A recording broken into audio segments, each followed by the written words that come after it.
বলতেন আপনি তুমি ছাত্র ভাই কথা কি বলতেন তাহলে এখন আমরা দাড়ি কাটি কিভাবে, দাড়ি সাদি কিভাবে, এখন প্যান্ট শার্ট পরে দাড়ি প্রস্তাব করি কিভাবে আপনি বলেন তো?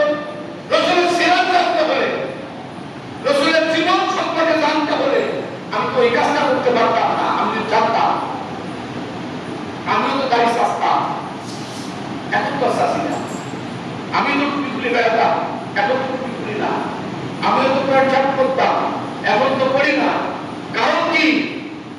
ইচ্ছা তো হয়, ইচ্ছা তো হয় আগের মতো আমার ক্লিন শেভ করি, ইচ্ছা তো হয় আমার টুপি খুলে গায়, ইচ্ছা তো হয় রক্ত পাত্রে গায়ে দেওয়া পোকা মারে। আসলে তো পোকা না,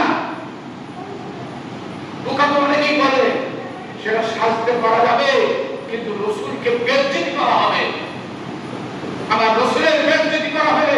আল্লাহ রসুল বলছে একজন দাড়ি চাচা মানুষ সে যদি রাস্তায় অন্য জায়গায় মারা যায়, তার যদি কোনো চেনার মতো উপায় না থাকে, সে কোন জায়গার বাসিন্দা, তার কি নাম, তার যদি চেনার উপায় না থাকে, ক্লিন শেভ করার অবস্থায় মারা গেল, সে বিচারের কাজ করে দাঁড়ালো, আমি রসুল জিম্মাদারি নেব না। ঠিক তো মানুষ, ঠিক তো? রসুল বলছে আমি তার জিম্মাদারি নেব না। সে ইহুদি হয়ে মারা গেল, না কাফের হয়ে মারা গেল, না মুসলমান হয়ে মারা গেল, ওর কোনো সুপারিশ আমি রসুলের করবো না।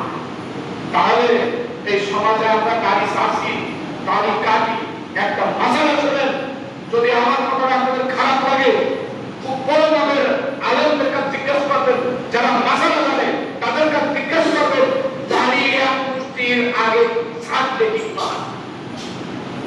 এক মুষ্টির আগে ছাড়লে কবিরা গুনাহ হয়, চাষলেও কবিরা গুনাহ হয়, সব গুনাহ।